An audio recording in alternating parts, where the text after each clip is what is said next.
Hello and welcome. I am Jessie, Sleepy Koala. Welcome back. Today I will be doing a review of The Missing at Clairdelune by Christelle Dabos.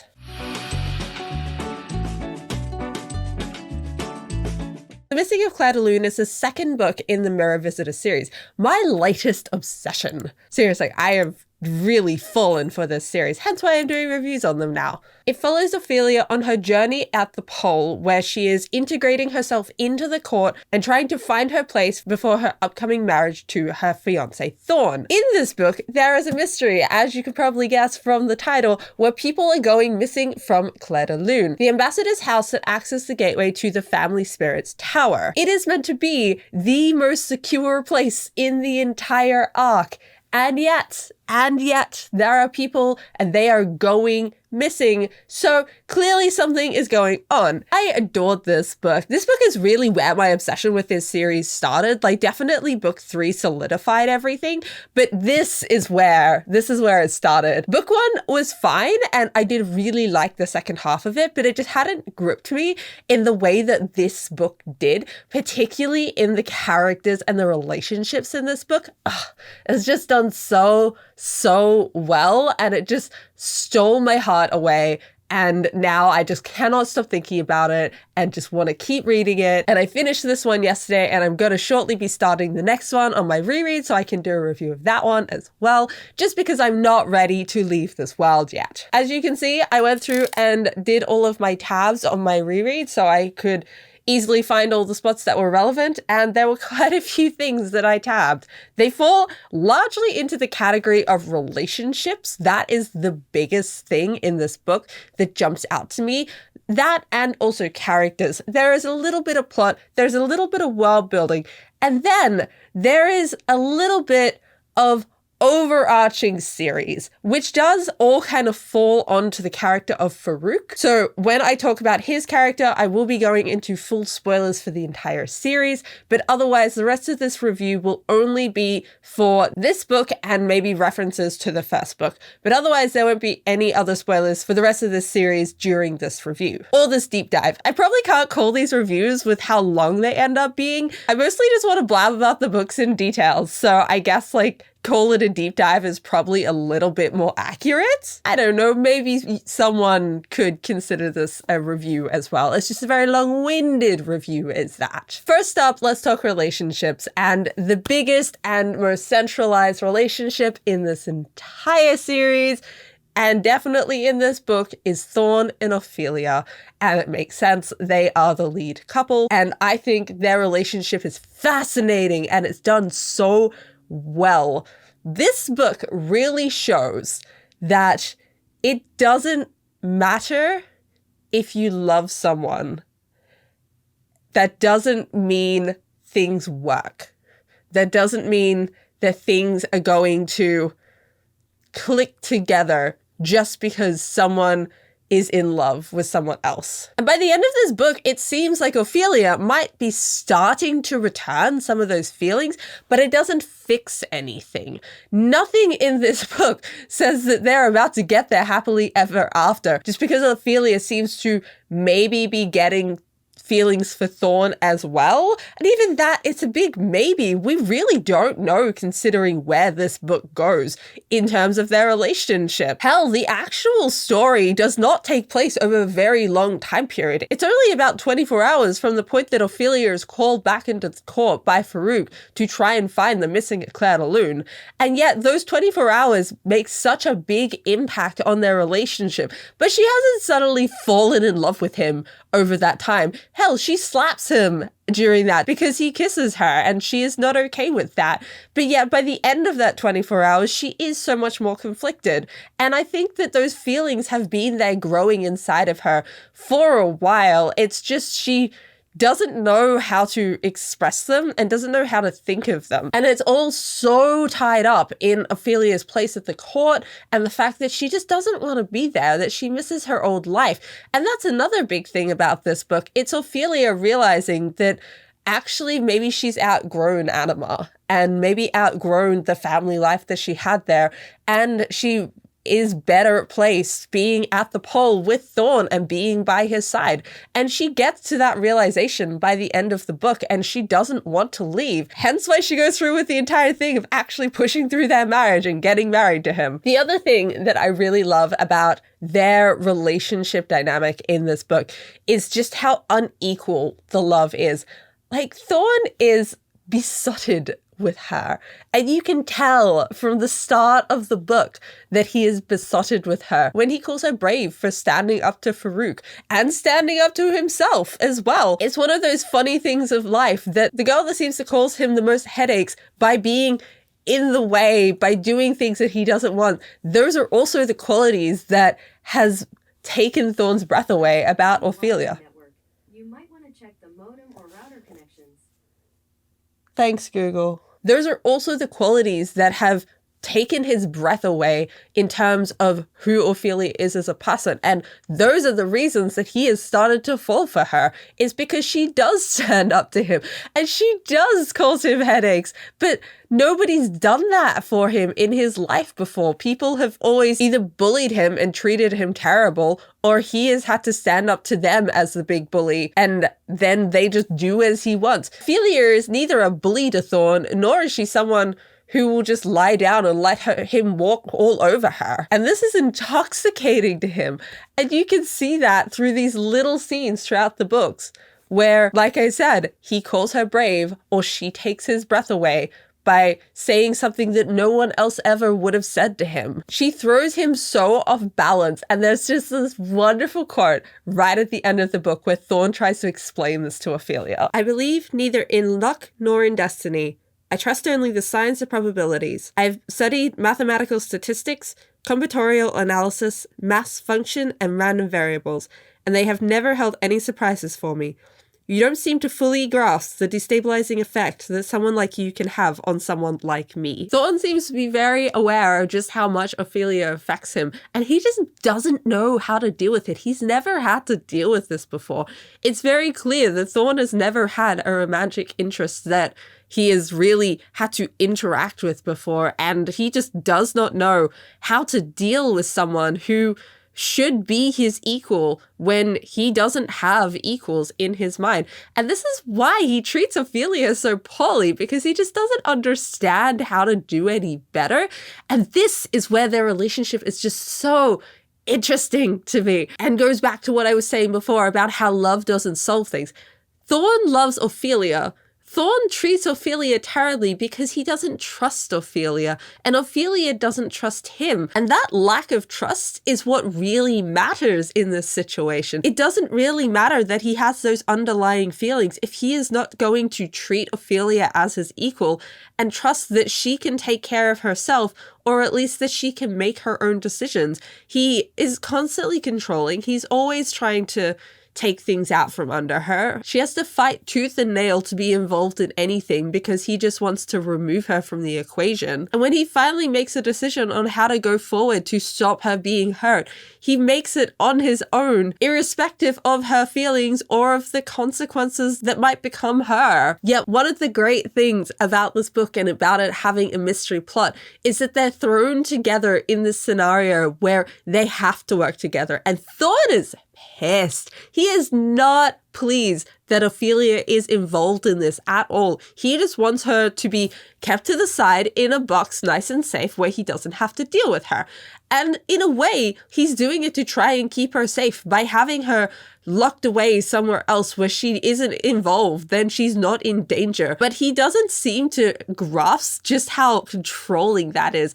And one of Ophelia's major character qualities is that she is incredibly independent and very stubborn about it as well. And she will do what she wants to do if she thinks it is right, regardless of whether Thorn thinks the same as her. Ophelia is also well aware of Thorn's tendencies, and at the very beginning of this book, she dreads the fact that he might turn up and try and take control of the situation, because she knows that if he does, then he is going to overshadow her and overpower her in ways that she doesn't want to be overshadowed and overpowered. And he does exactly that. As soon as there is the meeting with Farouk. He steps in to try and control the situation, which is why his response to Ophelia shortly after that meeting, that he found her standing up to Farouk to be very brave, was so incongruent with the rest of the scene and just really throws you in the way that you're thinking about how their dynamic is progressing. During that scene, Ophelia has the thought, Thorn remained her greatest adversary.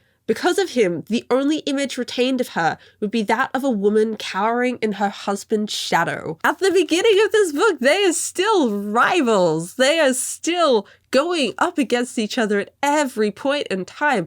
And throughout this book, they continue to butt heads. It's just things also change and the way that they feel about each other changes.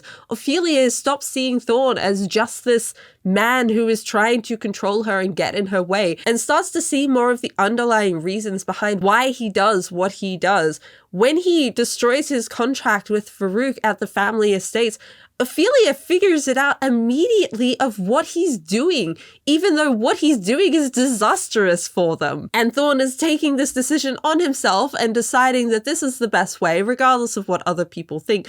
Ophelia, at the end of the book, is able to figure out what he is actually trying to achieve. Whereas I think at the beginning of the book, she would have still been stuck in this mindset of he's just trying to control me, which he is, and that's definitely still the case. There's no way around the fact that Thorn is a very controlling person, and that is still what he is doing here. But the development of their relationship at least gives a why to what is happening, instead of just looking at it from the outside and just seeing this controlling behavior. Both Thorn and Ophelia spend large parts of this book angry at each other, really for the same reason of them doing what they think is the right thing to do and just not consulting each other on it. They really kind of are two peas in the same pod sometimes because they act so similar. They just do it in slightly different variations. But yet, at least at the beginning of this book, Thorn is the one who is needing to apologize to Ophelia, and he does such a poor job at it. It's not until the end of the book that he actually says the words, "I'm sorry," to her for the way that he acted towards her earlier and the way that he went about the contract and not telling her what was in it. He recognizes that they need to reconcile. He's just really bad at doing so, which leads to some of Thorn's funnier dialogue, which I find him quite funny. But there is a scene where he is trying to reconcile with Ophelia, and their conversation goes like this. "I'm arranging a meeting with you, an official meeting between future husband and future wife. Can you still hear me?" Yes, I can hear you," she stammered. "But really, why see each other? I've just told you that." "We simply can't allow ourselves to be enemies," cut in Thorn. "You're making my life difficult with your resentment. It's imperative that we become reconciled. I'm not permitted to enter the gymnasium. Meet me at the treasury. Insult me, slap me, smash a plate over my head if you feel like it. And then let's never speak of it again. Name your day. This Thursday would suit me. Let's say the sounds of hastily turned pages could be heard in the ear trumpet between 11:30 and 12. Shall I put you down on my schedule?" Oh my God, bless Thorn. Scheduling in a meeting like that is just so funny. And as someone who wants to be really organized myself, I can kind of get it. It's so much further than I would ever go, but I found it really funny. That was just a really funny piece of dialogue. Despite his bad attempts, Ophelia does eventually forgive Thorn, which leads to a line that I never would have expected from Thorn, but there we go. There's another one of those little things that just come through in how he does care, and he's just so bad at showing it. But Ophelia tells him that no, she doesn't think that she hates him anymore. And his response, "Good, because I've never made such an effort not to be hated by someone before." And it's, of course, for Thorn, it's not, "I've tried to make someone like me." It's, "I've tried to make someone not hate me," which says a lot about his character and about the fact that most people don't like him, and it's pretty justified. Yet, even though he spends so much time trying to get Ophelia to forgive him, he still immediately jumps in as soon as she is made great family reader to try and take over and push her out of the picture. And he's doing this to try and keep her safe, but he does it in the most authoritative, awful way that he probably could do it. And then while they are forced to work together, he continues to treat her terribly, and it makes it very clear that he doesn't want her there. And of course, eventually this all explodes in their face, and Ophelia just loses her shit at him when he seems to make it that she is the fault of everything wrong in his life. So she points out everything that he is responsible for in her life that has gone wrong. But they have such an intriguing and fascinating relationship, and I can't wait to see where it goes in the next book after we've had Thorn confessing to Ophelia that he loves her just before he was going to commit suicide, but glad that didn't happen. And Ophelia very clearly by the end of this book feels something for Thorn. I don't get the sense that she's in love with him by this point. Like I was saying before, there is a very short turnaround timeline where she goes from really being angry at him and just finding him to be this controlling jerk to understanding more of his underlying motivations and what he's trying to achieve. So I don't think she's in love with him, but I do think that her feelings are shifting in terms of how she feels towards him. And clearly she was invested enough to go to Farouk to make the marriage go through, even though she had been given an out to it so that she could try and save his life. But speaking of Ophelia as a character by herself, she has a pretty great character arc in this book where she goes from not knowing her place to finding her place on the pole at Thorn's side. At the very beginning, she is still wondering, where is her home? Is it at Benilde's house? Is it at the treasury? Is it at Clairdelune? She doesn't know where she fits still. She's still the outcast, and she still doesn't know how to integrate herself into society. As well as that, people still talk to her like she is a child and treat her like she is a child. And this book does so well at giving her that character growth where she gets to have more independence and gets to grow up a little bit more and be treated more like an adult. Being given her roles of vice storyteller and then great family reader give her power and responsibility that she has not had up till now. Even when she was back home on Anima, she didn't have the responsibility that she does when she has to go tell Farouk stories every night, not knowing how he's going to react, or having to try and find these missing people in a court full of people who don't like her, don't trust her, and won't help her. And you can see how this increased responsibility is manifesting in changes in Ophelia's behavior, particularly in how she stands up to people and stands up for herself. And although she tries to stand up for herself at the beginning, she's still treated as a child. She's still talked over. Thorn still tries to make decisions for her. But it is a start. It is a step forward when she stands up to Farouk. And in terms of her place in the world, Ophelia has this growing fear in the back of her mind that she's not a part of her own family on Anima anymore.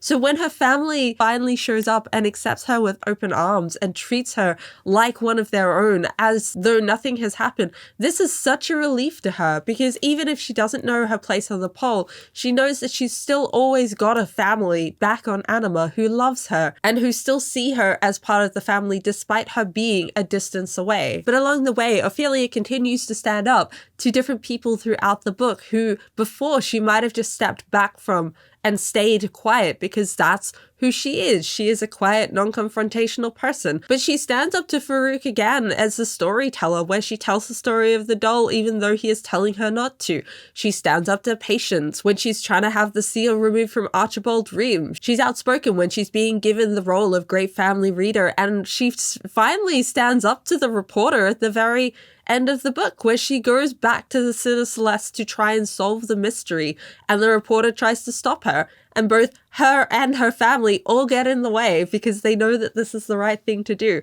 Ophelia's character arc in this book is learning to grow and learning to be more confident in herself so that she has her place at the table with everyone else. Another wonderful relationship that I loved in this book was Benilde and Aunt Rosalind. I thought that their friendship was really sweet and really nice, and it was very unexpected. I know in the first book, Aunt Rosalind was just kind of the character that was there and attached to Ophelia. In my mind, there was always Ophelia and Aunt Rosalind and then everyone else, and the connecting person was Ophelia, and that was the only connection between the two groups. But that is obviously not the case, and it was just a really nice, sweet side relationship of Rosalind taking care of Benilde while she's pregnant and just being worried about her in the way of almost an older sister more than a friend. I'm actually a little bit surprised that Rosalind wasn't made the godmother of Benilde's daughter instead of Ophelia. I get why Ophelia was for a narrative purpose, but it just seems like Benilde and Rosalind got closer than Ophelia and Benilde ever did. Although their relationship did also develop to a satisfactory point as well. I know I was very surprised, but I really liked the scene early in the book where Benilde stands up to the knight when the knight tries to hurt Ophelia, and Benilde makes it very clear that Ophelia is not to be touched by the knight. Considering in the first book, Benilde uses her claws on Ophelia multiple times, this is quite a change to have Ophelia suddenly be pulled into the fold and be under Benilde's protection instead of out in the cold away from it. And the other relationship involving Benilde that I thought was really nice to see was Benilde and Thorn. Since the start of the series, they've seemed very distant from each other, but it's very clear that they do care so much about the other person, and they are very aware that this person is family and this person is the only family that they have.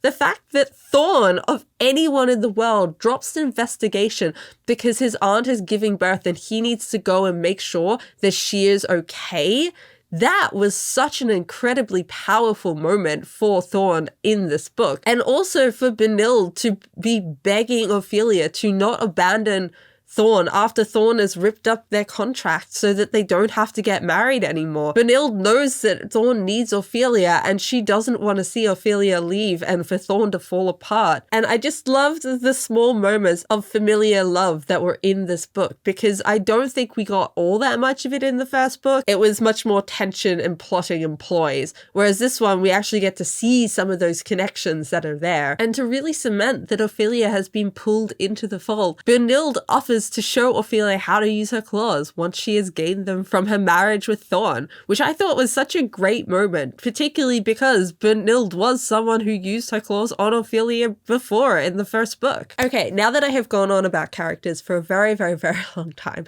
though honestly that is mostly what I wanted to talk about with this video anyway, let's talk about some other things, shall we? Let's talk about the plot for a bit. The plot in this book is... It's okay. So there's kind of three different parts to the plot in this book. We have the opening section where there is just a lot going on. We have to introduce so many different things in this first section of the book before we can get going with anything. And it is honestly a bit too much. We've got Ophelia becoming vice storyteller. We've got the stuff with the knight. We've got Ophelia's family turning up. We've got the letters. We've got the people going missing at Clairdelune. Just to name a few of the things that come up in the first 100 pages of this book. There is a lot that's going on, and it is honestly a little bit too messy for my taste. Even on a reread, I was struggling to hold on to what was happening. And it almost feels like the book is trying to overcompensate for the last book, which had a lot less plot because it was focused so much on the characters. So this one is trying to throw all the plot in so that we can get going on what's going to happen, but it's a little bit too much to begin with. But once we get past the end of that first section, which I realize is actually almost half of the book on my reread, but once we get past that first section, it does get a lot smoother. Then we get into Act 2 of the book, which is mainly the Missing at Clairdelune plot, which is fine. The investigation is interesting enough, but what I really picked up on, particularly because this was a reread, is Baron Melchior is part of this investigation purely so the readers know who he is when he's revealed as the villain. There are not that many people brought up in this book, so there is a very small pool of people who could have been the villain and the person plotting behind the scenes, and I didn't find on my reread that he served much of a purpose in being there besides the fact to be seen. In the confrontation, it's brought up that he was pushing them to go to find Mother Hildegard and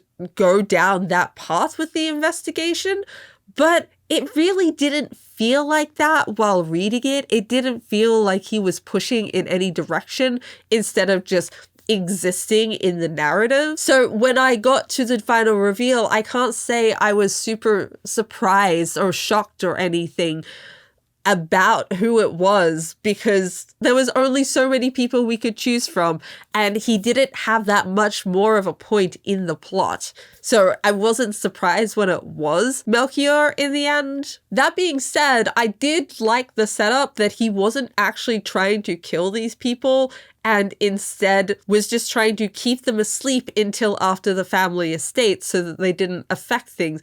And then people got in the way, and thus the killings were going to happen. So this part of the plot, I would say, was okay. It was an okay plot. I wouldn't say it was a great mystery plot. And a lot of my favorite moments during this part of the book, I would actually say are generally character or relationship moments instead of plot-based moments. But then we get the last part of the book, and the last part is thrilling, because this is all the background stuff that's been happening that you didn't really know what was going on, and then it's all gonna accumulate together to get us ready for the third book. And that is the plotline with God, who shows up at the end of the book, which is wild.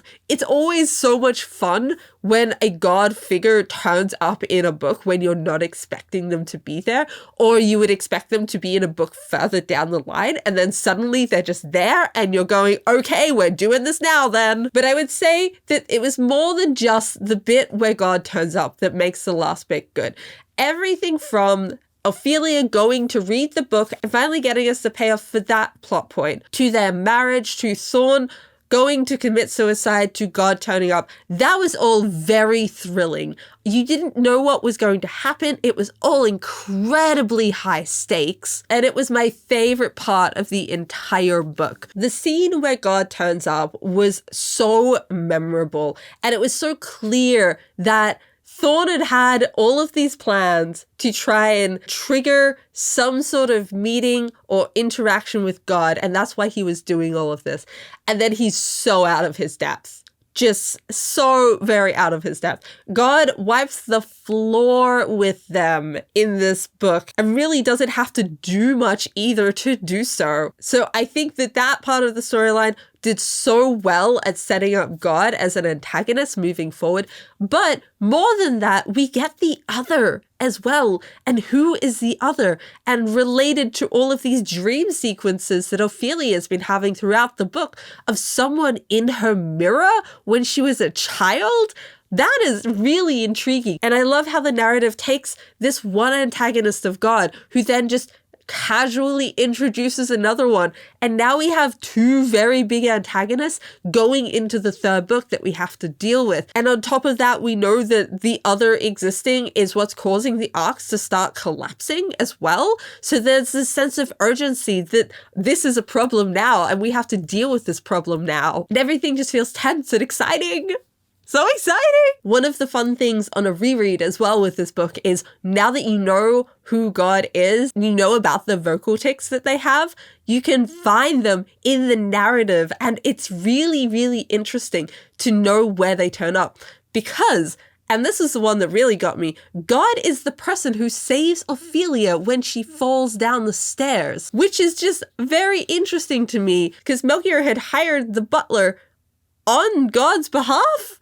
But clearly Melchior had gone down a completely different path of what God was actually after there, because God saves Ophelia. I think the one other plot point that I wasn't fully behind is everything that happened with the knight. It just felt weirdly placed in this book, because we don't really get the knight being an antagonist in this book at all, but we also start the book assuming that the knight is going to continue to be an antagonist. We didn't end the last book thwarting the knight or anything. That never happened. So to have the book start where you think someone is going to be an antagonist, to have them immediately captured and then dealt with, it just felt a bit strange. It was just a little bit weird. To talk about the world building and the magic of this a little bit. Not to go over too much of what comes up in A Winter's Promise, this book I think does very well at expanding the world a lot more through Farouk's flashback memories. And we also get more powers in this book that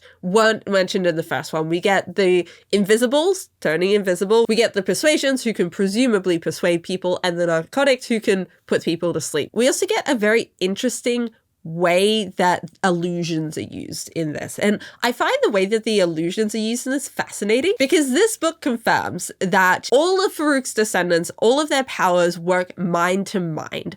And all of the illusions are not actually affecting anything around them. They're just creating the illusion that things are being affected. But that in turn can lead to bodily reactions, which is what's happening when they have a heat illusion. It's not actually warmer. They have an illusion saying it is, so the bodies respond to the illusion thinking that it's warmer. And it's just very bizarre, but a very interesting way to do it. And then we have Baron Melchior's way of using illusions as powers to kill people, where he makes the brain think that the heart is beating faster and faster and faster until that person has a heart attack. He can't actually affect the heart. He can just affect the brain, thinking that the heart will do this, causing the heart to do said thing, which I think is a very, very fascinating way of using illusion magic, because it really goes past the idea of illusions not being this solid thing that affects the world. Okay, so the last thing I wanted to talk about is Farouk and some of the foreshadowing that is in this book. So from this point onwards, there is going to be full spoilers for the entire series. So if you don't want spoilers for books 3 and 4, stop watching now. Go to another video. I'll have the other ones up soon. But if you are okay with spoilers, then definitely keep watching. Rereading this book has been such a trip, because there are so many little things in it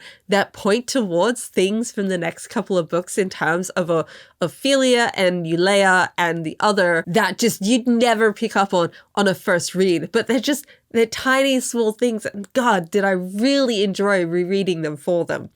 Farouk is a great character to be able to do all this foreshadowing with, because he knows of Eulea, he knows of the other, he knows of their past, but he's forgotten all of it. But there is some bits that are still there in his subconscious, which is what comes through in this book. He is clearly able to tell that Ophelia looks like Eulea does, and keeps thinking that she is Eulea, and at one point thinks she is the other as well. There are multiple points throughout the book where he continually mistakes her for someone else. He doesn't understand who he's mistaking her for, but there's something in his subconscious that is able to recognize Eulea's face, and that dictates some of how he interacts with Ophelia. Because Ophelia is a descendant of Artemis, he keeps thinking that the person that he is remembering is Artemis, even though the Artemis in his dreams looks nothing like the stick figure that he draws in his notebook that Ophelia sees at the very beginning,